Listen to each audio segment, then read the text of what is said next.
శుభోదయం మిత్రులారా, వార్తా కథనాలపై విశ్లేషణ కార్యక్రమం టీజీటీవీ మార్నింగ్ న్యూస్ కు స్వాగతం. నేను మీ జల్లి సత్య. ముందుగా రాష్ట్రంలో జరుగుతున్న రాజకీయ పరిణామాలను కనుక పరిశీలించినట్లయితే కంచె గచ్చిబౌలి భూముల వ్యవహారం తిరిగి చిరిగి గాలివానగా మారి ఇప్పుడు ప్రభుత్వాన్ని ఒక కుదిపేస్తా ఉన్నది.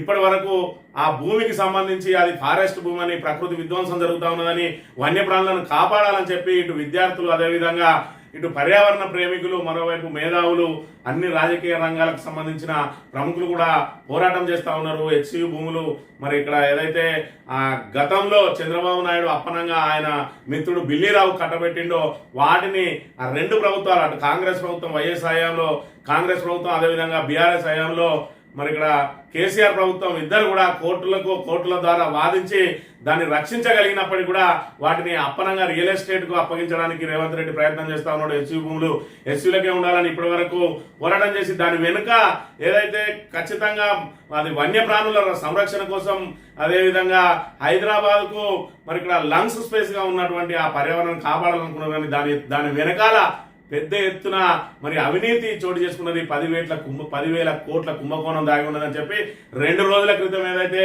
కేటీఆర్ ప్రకటన చేసిండో 2 రోజుల్లో ఆధారాలతో సహా బయట పెడతా అందులో ఒక బీజేపీ ఎంపీ హస్తం కూడా ఉన్నది అని చెప్పి మరి ఇక్కడ ఏదైతే ప్రకటన చేసిండో అనుకున్నట్లుగానే నిన్నటి రోజున ఆ భూ భాగవతానికి సంబంధించి, అదేవిధంగా ఆ 10,000 కోట్ల కుంభకోణం ఏ విధంగా జరిగిందనే అంశంపై పూర్తిగా కూలంకషంగా కుల్లంకుల్లాగా వివరించిండు. ఆ బీజేపీ ఎంపీ పేరు రివీల్ చేయలేదు, కానీ ఆ ఎంపీ పేరు కూడా త్వరలో రివీల్ చేస్తా అని చెప్పడం నిన్నటి రోజున సంచలనంగా మారింది.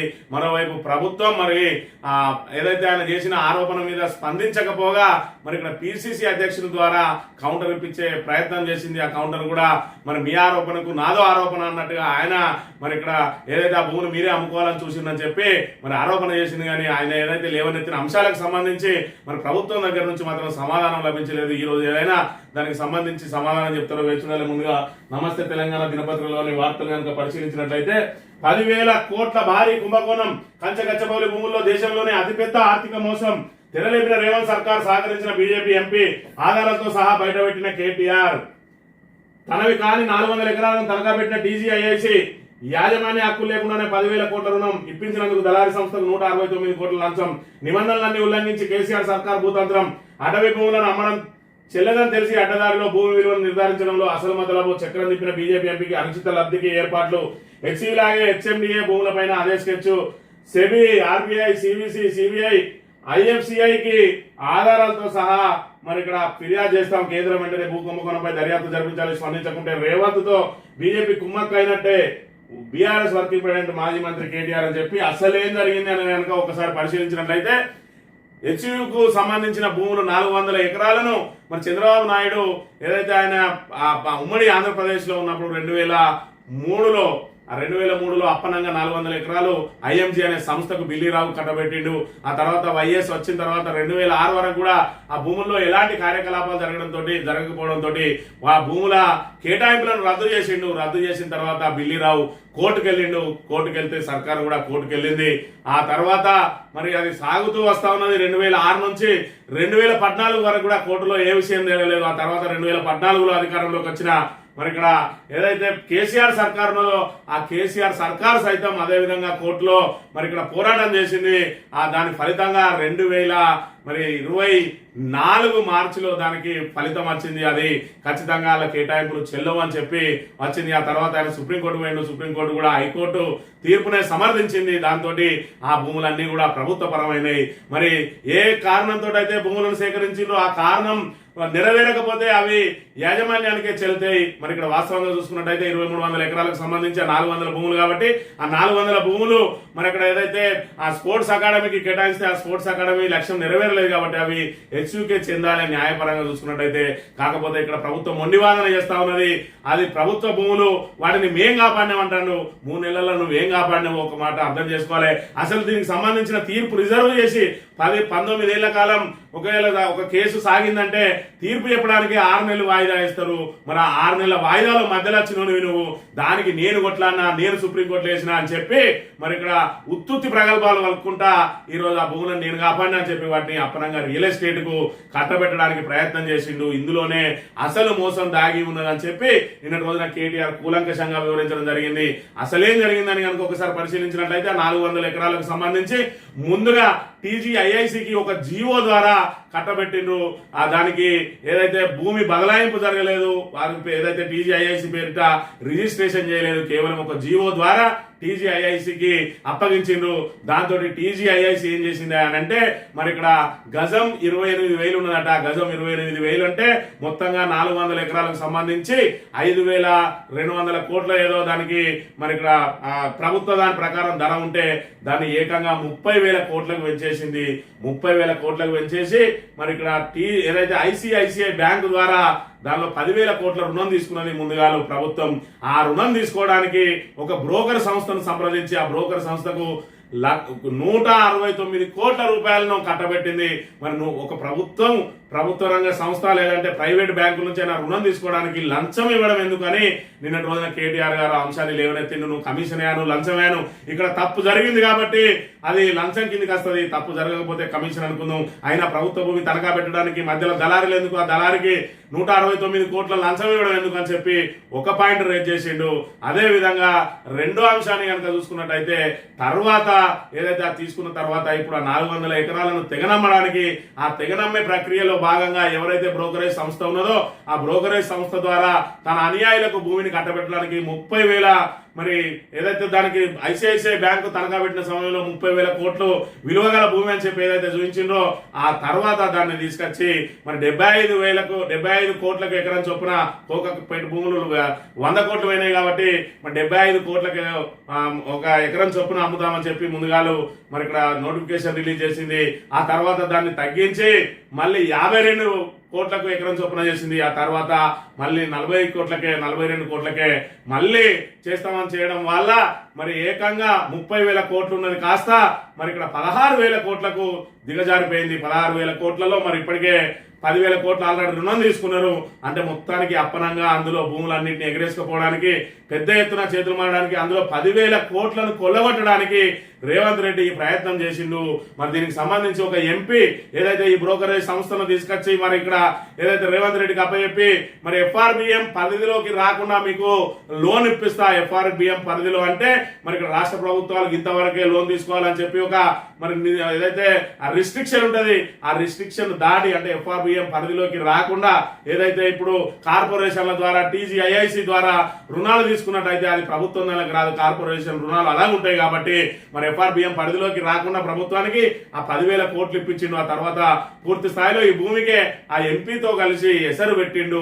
ఇద్దరు కలిసి 10,000 కోట్లు కొల్లగొట్టే ప్రయత్నం చేసిండు. దానికి సంబంధించి ఎంపీ పేరు కూడా త్వరలో వెల్లడిస్తా అని చెప్పి నిన్న రోజున కేటీఆర్ మరొక బాంబు పేల్చిండు ప్రభుత్వం మీద. దానికి మాత్రం ఇప్పుడు ప్రభుత్వం దగ్గర నుంచి సమాధానం లేదని చెప్పాలి. ఇక చూసుకున్నట్లయితే అటవీ పర్యావరణ ఫారెస్ట్ చట్టాలు ఆర్బీఐ నిబంధనలు తుంగలో దొరికి భూముల తాకట్టు పేరిట 10,000 కోట్ల దోపిడీ కాంగ్రెస్ ప్రభుత్వం పథకం రచించింది. గచ్చిబౌలిలోని 400 ఎకరాల భూ కుంభకోణానికి సీఎం రేవంత్ రెడ్డి పాత్రధారి సూత్రధారి ఓ బీజేపీ ఎంపీ సహకారంతో ఆయన నేరపూరిత కుట్రను పాల్పడ్డారు. దీనిపై reserve bank, SEBI, vigilance commission, CBI serious fraud investigation office కు ఫిర్యాదు చేయబోతున్నామని చెప్పి మరి ఇక్కడ చెప్తున్న పరిస్థితి. ఇప్పుడు ఇందులో ప్రధానంగా ఏంటంటే ఏదైతే జీవో ద్వారా టీజీఐఐసికి కట్టబెట్టిండ్రో దానికి యాజమాన్య హక్కులే లేవు. యాజమాన్య హక్కులు లేనప్పుడు ఈ బ్యాంకులు ఏ విధంగా రుణం ఇస్తాయి? అసలు భూమి ఏదైతే టీజీఐఐసిది కానప్పుడు మరి భూమి ఏ విధంగా తనఖా పెట్టింది ప్రభుత్వం? ఏదైతే బ్యాంకులు కూడా ఆర్బీఐ నిబంధనలు తుంగలో దక్కి యాజమాన్య హక్కులే లేని టీజీఐఐసికి ఏ విధంగా రుణం ఇచ్చింది అనేది మరి ఇక్కడ ఏదైతే కేటీఆర్ లేవట్టిన ప్రధాన అంశం. ఇంకోవైపు చూసుకున్నట్టయితే ఒక్క జీవో ద్వారా దానికి ఏదైతే టీజీఐఐసికి ఈ భూములను కట్టబెట్టిండ్రో జీవోలే ప్రామాణికమైతే జీవోల ద్వారానే మరి ఇక్కడ హక్కులు సంక్రమించినట్టయితే మరి ఎస్సీయూకి సంబంధించి యూనివర్సిటీ ఏర్పాటు సమయంలో జీవో ద్వారానే 2,300 ఎకరాలను ఆ రోజు హెచ్సియూకు కేటాయించడం జరిగింది. దానికి యాజమాన్య హక్కులు కల్పించడానికి రిజిస్ట్రేషన్ దాని పేరిట లేదు, అంత ప్రభుత్వ భూమి అని ఉన్నదని చెప్పి ఏదైతే ప్రభుత్వం అడ్డంగా వాదిస్తా ఉన్నదో మరి ఇలా జీవో తోటి అవి టీజీఐఐసి భూములు అయినప్పుడు మరి ఆ జీవో తోటి అవన్నిటికీ హెచ్సియూ మరి దానికి యాజమాన్యం ఎట్లా కాదు అని చెప్పి కూడా ప్రశ్నలు ఉత్పన్నం అవుతున్నాయి. నిజంగా మీరు టీజీఐ ఐఏసీ కనుక కట్టబెట్టినట్టయితే భూమి బదలాయింపు చేసి రిజిస్ట్రేషన్ దాని పేరిట చేయించి ఆ తర్వాత రుణం తీసుకోవాల్సి ఉండే. అమ్మకానికి పెట్టినా కూడా యాజమాన్య హక్కులు లేని సంస్థ ఏ విధంగా తనఖా పెడుతుంది, ఏ విధంగా మరి ఇక్కడ అమ్మకానికి పెడుతుంది అనేది ఇప్పుడు ప్రధానంగా మరి ఇదంతా కూడా నిబంధనలు తుంగలదొక్కి 60 నిబంధనలు. అదేవిధంగా మరి సెబీకి ఎందుకు పోయిందనంటే ఇది పూర్తి స్థాయిలో మరి స్టాక్ ఎక్స్చేంజ్ కి సంబంధించింది. ఈ బ్రోకరేజ్ సంస్థ ఏదైతే ఉన్నదో అది స్టాక్ ఎక్స్చేంజ్ కి సంబంధించింది కాబట్టి ఇందులో సీరియస్ ఫ్రాడ్ ఉంది అని చెప్పి సీరియస్ ఫ్రాడ్ ఇన్వెస్టిగేషన్ కు అదేవిధంగా సెంట్రల్ విజిలెన్స్ కమిషన్ కూడా పూర్తి స్థాయిలో ఆధారాలతో సహా ఫిర్యాదు చేయబోతా ఉంటే ప్రభుత్వం ఇప్పటికే మరి 400 ఎకరాలను ప్రెస్టేజ్ గా తీసుకొని దాన్ని ఏ విధంగానైనా కాపాడాలని చెప్పి మొన్న ఏదైతే కమిటీ వచ్చిందో మరి సాధికారిక కమిటీ, ఆ కమిటీ కూడా మాదే భూమి అని చెప్పి అడ్డంగా వాదించింది. అక్కడ అడవే లేదని వాదించింది, అలా వన్యమృగాలే లేవని చెప్తే విద్యార్థులు ఆధారాలతో సహా ఇప్పటికే మరి ఇక్కడ సాధికారిక కమిటీకి పూర్తి స్థాయి మరి ఆధారాలన్నీ కూడా అందజేయడం జరిగింది. అయినప్పటికీ కూడా ప్రభుత్వం ఏదో రకంగా 400 ఎకరాలను ఖచ్చితంగా చేజిక్కించుకొని దాన్ని ఖచ్చితంగా మరి ఏదైతే రియల్ ఎస్టేట్ కు వాడాల్సింది అని చెప్పి ఏదైతే ప్రయత్నం చేస్తా ఉన్నదో మరి మూలిగే నక్క మీద తాటిపండు పడ్డట్టు ఇప్పటికే ప్రభుత్వం అతలాకుతలం అవుతుంది హెచ్సి విషయంలో. మళ్ళీ ఇప్పుడు ఏదైతే కేటీఆర్ తీసుకొచ్చి పెద్ద బాంబునే వేసిండు, ఇందులో నుంచి బయటపడాలంటే రేవంత్ కు మరి ఇక్కడ సాధ్యమయ్యే పని కాదు అని చెప్పి ఆర్థిక నిపుణులు చెప్తున్న అంశాన్ని కూడా మనం ఇక్కడ ప్రధానంగా గమనించవచ్చు. కంచగచ్చమైలోని హెచ్సి భూముల వ్యవహారం వెనుక అతిపెద్ద ఆర్థిక మోసం దాగి ఉన్నదని బీఆర్ఎస్ వర్కింగ్ ప్రెసిడెంట్ కేటీఆర్ సంచలన ఆరోపణలు చేశారు. మరి సంచలన ఆరోపణలే కాదు, దానికి సంబంధించి ఇప్పుడు ఏదైతే బీజేపీ కనుక ఇందులో ఇన్వాల్వ్ అయ్యి మరి ఖచ్చితంగా విచారణ జరిపించకపోతే బీజేపీ అదేవిధంగా కాంగ్రెస్ ఇక్కడ చెట్టా పట్టాలు వేసుకుని తిరుగుతా ఉన్నాయని ఏదైతే ప్రచారం జరుగుతా ఉన్నదో ఇప్పటి వరకు ఏదైతే మీ నాయకులు అలాయ్ బలాయితోటి ఒక్కటిగా తిరుగుతా ఉన్నారో దీని ద్వారా బీజేపీ రేవంత్ రెడ్డి ఒక్కటే అని చెప్పి తేట తెల్లమైతుంది. ఖచ్చితంగా ఇప్పటికే రేవంత్ రెడ్డి బావమరిది 1100 కోట్ల స్కామ్ చేసిందని చెప్పినప్పుడు కూడా మరి దాని మీద బీజేపీ నుంచి ఎలాంటి చలనం లేదు. దీని మీద కూడా మీరు ఎలాంటి చలనం లేకపోతే ఖచ్చితంగా కోర్టుకు వెళ్ళైనా మరి ఇక్కడ దీన్ని బట్టబయలు చేస్తామని చెప్పి నిన్నటి రోజున కేటీఆర్ ప్రతినబూడిన అంశాన్ని కూడా మనం గమనించవచ్చు. ఈ రజతోత్సవ ఏర్పాట్లకు సమయం ఇవ్వరా రాష్ట్ర ప్రభుత్వానికి హైకోర్టు ప్రశ్న. వినయ్ భాస్కర్ పిటిషన్ పై విచారణ 17 కేసు వాయిదా అని చెప్పి మరి ఇక్కడ రజతోత్సవ సభ ఏదైతే ఏప్రిల్ 27న కని విని ఎరగని రీతిలో 10 లక్షల మందితో సభ నిర్వహణకు ఏదైతే ప్రయత్నం చేస్తా ఉన్నదో వరంగల్లోని ఎలకతుర్తిలో మరి ఇక్కడ అక్కడ ఏదైతే కమిషనరేట్ పరిధిలో పోలీస్ యాక్ట్ ను పెట్టిండ్రు, సభలు సమావేశాలను నిషేధం పెట్టిండ్రు. మరి ఇక్కడ ఆల్రెడీ ఏదైతే మరి అనుమతి కోసం లెటర్ పెట్టిండ్రో ఆ లెటర్ మీద ఇప్పటి వరకు నిర్ణయం తీసుకుంటా తాత్సారం చేస్తా ఉన్నారు. దాంతో నిన్న రోజున మరి కోర్టుకు వెళ్ళిండ్రు. వాళ్ళ సభ నిర్వహించుకోవాలంటే వాళ్ళకి సమయం ఇయ్యరా, మరి వాళ్ళు ఏర్పాట్లు చేసుకోవాలంటే మీరు అనుమతి ఇస్తారా ఇయ్యరా అనేది తేలకుంటే వాళ్ళు ఏ విధంగా ఏర్పాట్లు చేసుకుంటారు 17 లోపు మీరు మీ చెప్పాలి అని చెప్పి మరి దీని మీద 17కు వాయిదా వేసిన అంశాన్ని కూడా మనం చూడవచ్చు.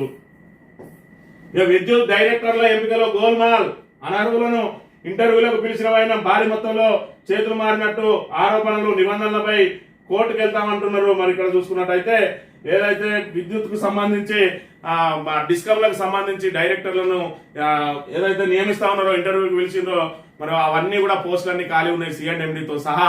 వాటన్నిటిని కూడా అమ్ముకోబోతా ఉన్నారు. సిఎండ్ఎండి పోస్టు 20 కోట్లు, డైరెక్టర్ల పోస్టు 2 కోట్లు అని చెప్పి గతంలో మరి పెద్ద ఎత్తున ఆరోపణలు వచ్చినాయి. ఆరోపణలకు బలం చేకూర్చే విధంగా అనర్హులను ఇంటర్వ్యూ పిలిచిందట. మరి అనర్హులను ఇంటర్వ్యూ పిలిచిందంటే పెద్ద ఎత్తున చేతులు మారి కోట్లాది రూపాయలు తీసుకొని డైరెక్టర్లను ఎంపిక చేయబోతా ఉన్నారని చెప్పి ఇంజనీర్లు కూడా మరి అనుమానం వ్యక్తం చేస్తూ మేము కోర్టులకు వెళ్తామని చెప్పి ఇక్కడ ప్రకటించిన పరిస్థితిని కూడా మనం చూడవచ్చు. ఇక అన్నదాత ఏదైతే 6 కాలం శ్రమించి మరి ఇక్కడ ప్రకృతి సహకరించకపోయినా కూడా మరి శ్రమ వచ్చి కష్టించి మరి ఏదైతే దాన్ని పండించిన ధాన్యంకు గిట్టుబాటు ధర వస్తుంది అని చెప్పి మార్కెట్లోనే ధాన్యాన్ని తగలబెడతా ఉన్నాడు. రైతు గుండె అవిసిపోయే కథ ఇది చూసుకున్నట్టయితే. 6 కాలం శ్రమించి పండించిన పంటను ప్రభుత్వం మద్దతు ధర కొనుక్కోవడంతో రైతు కన్నీరు చేశారు. సూర్యాపేట జిల్లా మునిగాల మండలం రేపాలకు చెందిన బత్తుల లింగరాజు 5 ఎకరాలు కౌలుకు తీసుకుని పండించిన 70 బస్తాల ధాన్యాన్ని సూర్యాపేట మార్కెట్ కు తీసుకొచ్చిండు. తక్కువ ధర పలకడం, పెట్టుబడి కూడా రాకపోవడంతో కలత చెంది ధాన్యానికి నిప్పు పెట్టినట. 2 రోజులుగా అన్నం తినకుండా వడ్డరాజు దగ్గరనే ఉన్నా కూడా మరి ఇక్కడ ధాన్యం రాలేదు, ధాన్యానికి గిట్టుబాటు ధర రాలేదు, ధాన్యం కొనుగోలు కేంద్రాలు ఇంకా ప్రారంభం కాలేదు. ప్రభుత్వం ఏమో మరి ఇక్కడ మేము ధాన్యం కొనుగోలు కేంద్రాలను మరి ఏర్పాటు చేస్తాం, మొత్తం ధాన్యం కొంటామని చెప్తా ఉన్నది. కానీ 70 లక్షల మెట్రిక్ టన్నులకు మాత్రమే చూస్తా ఉన్నదట. మరి ఇక్కడ చూసుకుంటే 1,37,00,000 మెట్రిక్ టన్నులు ఏమో రాబోతా ఉన్నది. మరి ఈ లెక్కన ఏ విధంగా వీళ్ళు కొర్రీలు పెట్టాలి, ఏ విధంగా రైతులు వాళ్ళకు వాళ్ళు అమ్ముకునే విధంగా ప్రయత్నం చేయాలని చేసే ప్రయత్నం ఏదైతే ఉన్నదో దానికి మరి ఇలాంటి బక్క రైతులు కూడా బలవుతున్న పరిస్థితిని మనం ఇక్కడ చూడాలి. ఇక లిక్కర్ టెట్రా ప్యాక్ ఆదాయం పెంచుకునేందుకు కాంగ్రెస్ సర్కార్ ఎత్తుగడ. కర్ణాటక ధరలో 60, 90, 180 ml ప్యాకెట్ల అమ్మకం. ప్రభుత్వానికి చేరిన ఫైల్ అనుమతి లాంఛనమే. టెట్రా ప్యాక్ అంటే మనం మజా అలాంటివి చూస్తూ ఉంటాం, మజా లాంటి, అదేవిధంగా వివిధ కూల్ డ్రింకుల ప్యాకెట్లు ఏ విధంగా అయితే వస్తున్నాయో బాటిల్లో కాకుండా, ప్లాస్టిక్ బాటిల్లో, గాజు బాటిల్లో కాకుండా టెట్రా ప్యాకులు అంటే మద్యాన్ని కూడా ఆకర్షణీయంగా తయారు చేసి మద్యాన్ని ఎక్కువ పెద్ద మొత్తంలో కొనుగోలు చేయించేందుకు ప్రయత్నాలు చేస్తా ఉన్నది. పూర్తిగా రాష్ట్రం ఆదాయం అంతా కూడా మద్యం నుంచే సంపాదించాలని చూస్తా ఉన్నది. ఎందుకంటే రియల్ ఎస్టేట్ ఆల్రెడీ పడిపోయింది, మరి ఇక్కడ ప్రభుత్వానికి ఆదాయం లేకుండా పోయింది. ఇప్పటికి జీతాలు ఇచ్చే పరిస్థితి లేదు, అప్పులు కుడతలేవు అని చెప్పి రేవంత్ రెడ్డి మరి బేల మాటలు బీద అర్పులతోటి ఇప్పటికే రాష్ట్రాన్ని కుప్పగూల్చిన పరిస్థితిని మనం చూస్తా ఉన్నాం. సాక్షి దినపత్రిక విషయానికి వస్తే ఖజానా భూమ్ రాష్ట్ర ఖజానాకు పన్నేతర ఆదాయాన్ని సమకూర్చడంలో కీలకంగా టీజీఐఐసి భూములు నిధులు అవసరమైనప్పుడల్లా టీజీఐఐసి భూముల వైపే ప్రభుత్వాల చూపు అని చెప్పి ప్రభుత్వాలకు ఆదాయం పడిపోయినప్పుడల్లా కూడా మరి టీజీఐఐసి ఏదైతే Telangana industrial and infrastructure limited సంబంధించిన భూముల మీదనే మరి ఇక్కడ ఆధారపడి వేలాలు వేసుకుంటూ అమ్మేస్తా ఉన్నారని చెప్పి ఇక్కడ వార్తలు రాసింది సాక్షి. ఇది మరి ఇక్కడ 1.5 ఎకరాల పారిశ్రామిక ల్యాండ్ ను కలిగి ఉన్నదట. ఇక్కడ మన తెలంగాణ నెంబర్ 1 ఉన్న దేశంలోనే టీజీఐఐసి 1.5 ఎకరాలు టీజీఐఐసి చేతిలో ఉన్నాయి. మరి ఇక్కడ ఎప్పుడు డబ్బులు అవసరం పడ్డా కూడా టీజీఐఐసి భూములనే వేలం వేస్తా ఉన్నది. తాజాగా ఈ 400 ఎకరాలను కూడా మరి జీవో ద్వారా టీజీఐఐసి కట్టబెట్టి అక్కడి నుంచి మరి ఇక్కడ అమ్మేసే ప్రయత్నం చేస్తా ఉన్నది. దానికి సంబంధించిన వార్తను ఇక్కడ ప్రచురించిన పరిస్థితిని మనం ఇక్కడ గమనించాలి. ఇక ఫ్యూచర్ సిటీ మెట్రోకు డిపిఆర్ వెంటనే సిద్ధం చేయాలని సీఎం ఆదేశం. అనుమతులు వేగవంతం చేయాలని సూచన. 100 ఏళ్ల అవసరాలకు అనుగుణంగా డ్రైపోర్టు రహదారుల భూసేకరణపై దృష్టి పెట్టండి. RRR రహదారుల మెట్రోపై సమీక్షలో రేవంత్ రెడ్డి మరి ఇక్కడ అవసరమైన అన్నింటినీ కూడా ఆయన అస్తవ్యస్త నిర్ణయాలతోటి నాశనం చేస్తా ఉన్నాడు. ఇప్పటికే మరి ఎయిర్పోర్ట్ పోయే మెట్రోను రద్దు చేసిండు. గతంలో ప్రభుత్వం తీసుకున్న నిర్ణయాలన్నింటినీ కూడా సమీక్షిస్తూ మరి ఇప్పటికే నానా రకాలుగా మరి రాష్ట్రాన్ని అతలాకుతలం చేసిండు. మరి మొట్టమొదటిగా దేని మీద మరి దృష్టి పెట్టిండే అని అంటే కేవలం కేసీఆర్ ఆనవాళ్లను తొలగించే విషయం మీద దృష్టి పెట్టిండు.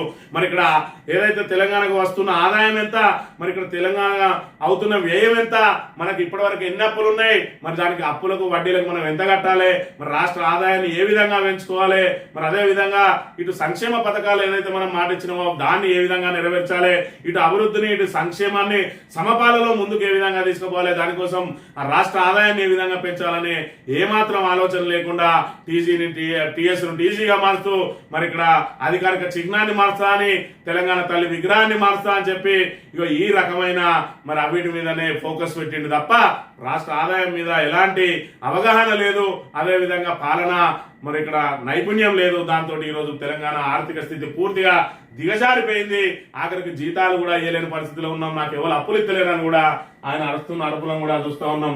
ఈ ఎస్సీలో 10,000 కోట్ల కుంభకోణం జరిగింది అని అంటే మరి దీనికి సంబంధించి మహేష్ గౌడ్ ఏం చెప్తా ఉన్నాడంటే ఆ 5,200 కోట్లు కేటీఆర్ పద్దు TPCC chief Mahesh Goud SC భూముల్ని కాజేయాలని చూసిన బిల్లీరావుతో ఒప్పందంలో ఆయనకు ముట్టాల్సిన కమిషన్ అది. కానీ కేటీఆర్ దురదృష్టం కొద్దీ కాంగ్రెస్ పార్టీ అధికారంలోకి వచ్చిందని వ్యాఖ్య. బిల్లీరావుకు భూములు ఎప్పుడు ఇచ్చిండ్రు? 2003లో ఇచ్చిండ్రు. 2004 నుంచి 2014 దాకా ఎవరు అధికారంలో ఉన్నారు? కాంగ్రెస్ అధికారంలో ఉన్నది. ఓకే, కాంగ్రెస్ కాపాడాలని ప్రయత్నం చేసింది. ఇప్పుడే మరి ఇక్కడ 2014 తర్వాత మేమే అధికారంలోకి వస్తామని చెప్పి ఇట్లా బిల్లీరావు తోటి కేటీఆర్ ఒప్పందం చేసుకున్నాడా? మరి 10 సంవత్సరాల పాటు తెలంగాణ బిల్లీరావు నుంచి భూములను బిల్లీరావుకు పోకుండా కోర్టులో కొట్లాడి ఈరోజు ఆ కొట్లాట ఫలితంగా అటు వైఎస్ సర్కార్, ఆ తర్వాత వచ్చిన మన రోషయ్య సర్కార్, ఆ తర్వాత వచ్చిన కిరణ్ కుమార్ రెడ్డి సర్కార్, ఆ తర్వాత వచ్చిన కేసీఆర్ సర్కార్ కొట్లాడడంతో ఇక్కడ ఇప్పటి సర్కార్ పీకింది ఏం లేదనేది మరి జగమెరిగిన సత్యం. వాళ్ళ కొట్లాటతోటే మరి అది ఇక్కడికి వచ్చింది. మరి ఇక్కడ మళ్ళీ చేతికి వచ్చిన భూములను ఏ విధంగా బిల్లీరావుకి ఇస్తారు? నిజంగానే బిల్లీరావుకి కనుక ఇయ్యదలుచుకుంటే తెలంగాణ వచ్చిన తొలినాళ్లలోనే మరి వీళ్ళు కోర్టు లోపల విత్డ్రా చేసుకుంటే అది బిల్లీరావుకు పోయేది. నువ్వు చెప్పిన 5,200 కోట్లు కనుక కేసీఆర్ తినదలుచుకుంటే ఆ రోజే చేతులు ఎత్తేస్తే ఇప్పటికే ఆ బిల్లీరావు చేతులకు పోయి 10 సంవత్సరాలు దాటేది. ఈ రోజు వాళ్ళ పోరాట ఫలితంగా వస్తే మీరు ఏదైతే 10,000 కోట్ల కుంభకోణం జరగబోతా ఉన్నది అనే ఆధారాలతోటి పెడితే మరి ఇక్కడ ఏదైతే ప్రశ్నకు ప్రశ్న సమాధానం కాదు అని చెప్పి తెలిసినప్పటికీ కూడా ఇక్కడ మహేష్ కుమార్ ను అడ్డంగా పెట్టి మహేష్ కుమార్ తోటి మాట్లాడిస్తా ఉన్నది ప్రభుత్వం. ఈయన ఏదైతే ఆరోపణ చేసింది పూర్తిగా రేవంత్ రెడ్డి మీద, ప్రభుత్వం మీద, టీజీఐఐసి మీద, అదే విధంగా బ్యాంకు మీద. మరి ఇక్కడ సమాధానం ఎవరితో చెప్పిస్తా ఉన్నారు? ఇక్కడ పిసిసి అధ్యక్షుని ద్వారా సమాధానం చెప్పించే ప్రయత్నం చేస్తా ఉన్నారు. ఇది ఎంతవరకు సమంజసమో, ఇందులో ఎంతవరకు వాస్తవాలు ఉన్నాయో మరి ఇక్కడ తెలంగాణ ప్రజలు అంత పిచ్చోళ్ళు ఏం కాదు. మహేష్ కుమార్ గౌడ్ ఒకసారి ఆలోచన చేసుకోవాలి. ఆంధ్రజ్యోతి విషయానికి వస్తే లోకాయుక్త టీజీహెచ్ఆర్సీ చైర్మన్ నియామకం. లోకాయుక్త జస్టిస్ ఏ రాజశేఖర రెడ్డి, మానవ కమిషన్ చైర్మన్ గా జస్టిస్ షమీం అఖ్తర్, సభ్యులుగా ప్రవీణ కిషోర్, ఉపలోకాయుక్త బిఎస్ జగజీవన్ కుమార్ అని చెప్పి ఇప్పటి వరకు లోకాయుక్త, అదేవిధంగా మరి ఏదైతే హెచ్ఆర్సీ కమిషన్ కు చైర్మన్ లేరు, మరి వీళ్ళిద్దరిని కూడా నియామకం జరిగింది. ఇద్దరు కూడా నల్గొండ జిల్లాకు చెందిన వారే కావడం గమనార్హం అని చెప్పి ఇక మరి దీన్ని వార్త ప్రచురించిన. అదేవిధంగా 96,000 దాటిన పసిడి ఒక్కరోజే 6,250 రూపాయల పెరుగుదల. 96,450 చేరిన 10 గ్రాముల ధర. బంగారం మరి ఇక్కడ పైకి చుక్కల్లోకి ఎక్కుతుంది. మరి బంగారం అనేది కొనలేని స్థితికి రాబోతా ఉన్నది. రాబోయే రోజులలో సామాన్యులు కొనలేని స్థితికి చేరబోతా ఉన్నది అనే విషయాన్ని మనం ఇక్కడ గమనించాలి. ఈనాడు దినపత్రిక విషయానికి వస్తే 3 దశలు 30 తిప్పలు. ఎల్ఆర్ఎస్ వీడని సాంకేతిక సమస్యలు, ముందుకు వెనక్కి తిరుగుతున్న దరఖాస్తులు, సమాధానం చెప్పలేక తలపట్టుకుంటున్న అధికారులు అని చెప్పి ఎల్ఆర్ఎస్ కు సంబంధించి మరి ఇప్పటికే నెల రోజులను పెంచినా కూడా మార్చి 31 తోటి ముగిసేది, ఏప్రిల్ 30 వరకు పెంచిండు. అయినప్పటికీ కూడా ఎల్ఆర్ఎస్ లో ఉన్న సాంకేతిక లోపాలను సరిదిద్దడంలో మాత్రం ప్రభుత్వం వైఫల్యమైంది, అధికారులు వైఫల్యమైందనే విషయాన్ని మనం ఇక్కడ గమనించాలి. కమిషన్లు పోయాయని కేటీఆర్ కడపమంటట. కమిషన్లు పోతున్నాయి అనేది ఇప్పుడు కడపమంటే ఎవరిదో అర్థమైతా ఉన్నది. ఈ విషయంలో మరి ఇక్కడ ఏదైతే రఘునందన్ రావు, మరి ఇక్కడ ఏదైతే కాంగ్రెస్ స్పందించాల్సిన దానికంటే రఘునందన్ రావు ఎక్కువ స్పందిస్తా ఉన్నాడు దీనిలో. మరి ఇక్కడ ఈ ఆంతర్యం ఏందనేది ఇక్కడ అర్థం కాని విషయం. ఆయన ఫ్రస్ట్రేషన్ లో మాట్లాడుతా ఉన్నాడు. ఏం మాట్లాడతాను ఒకసారి గమనించినట్టయితే, కంటిన్యూ అవుతోంది. గత ప్రభుత్వం కూడా ఆ భూముల్ని కాపాడే ప్రయత్నం చేయలేదని బీజేపీ ఎంపీ రఘునందన్ రావు ఆరోపించారు. అయితే ఈ ప్రభుత్వం మాత్రం బీజేపీ నేత సహకారంతోనే ఇదంతా చేస్తోంది అంటున్నారు కేటీఆర్.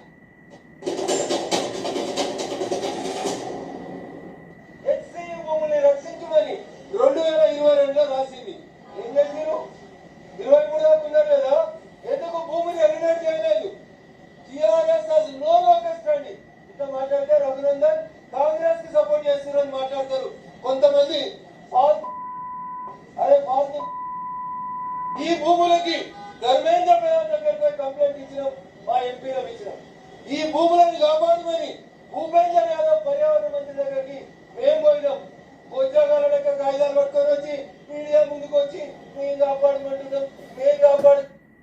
ఆయన మాటలు, ఆయన ఫ్రస్ట్రేషన్ చూస్తున్నట్టయితే 2022 హెచ్సియు భూములను కాపాడమని చెప్పి ధర్మేంద్ర అనే కేంద్ర మంత్రి మరి ఇక్కడ తెలంగాణ ముఖ్యమంత్రికి లేఖ రాసిందట.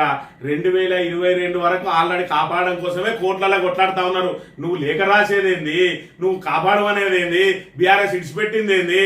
బీఆర్ఎస్ పోరాట ఫలితంగానే ఈరోజు 2024లో కోర్టు తీర్పు వచ్చింది. అవి మరి ఇక్కడ ప్రభుత్వానికి చెందిన భూములే అని. ఆ తీర్పు ఇప్పుడు వచ్చింది కాబట్టి ఈ ప్రభుత్వం హెచ్సియుకు కేటాయించి దాన్ని యథాతథ స్థితిని కొనసాగిస్తే సరిపోతుంది. దానికి నువ్వెందుకు ఇంత బట్టలు దింపుకుంటున్నావు? దీని వెనుక ఆంతర్యం ఏందో మరి ప్రజలే అర్థం చేసుకోవాలి. మేము కాపాడుతామని పేపర్లు పట్టుకుని వచ్చిందంటే మరి ఎవరు కాపాడినరు? కొంచెం ఏదైతే మేధావి, అపర మేధావిగా పేరు తెచ్చుకున్న వాళ్ళు ఏదైనా అడ్డంగా బుక్ అయిన రోజు వాళ్ళు ఏ విధంగా మాట్లాడతారో రఘునందన్ రావును చూస్తే ఇక్కడ అర్థమైతా ఉన్నది. నీకెందుకు ఇంత బట్టలు దించుకుంటున్నావు? అసలు నీకేంది, ఇలా నీకున్న సంబంధం ఏంది?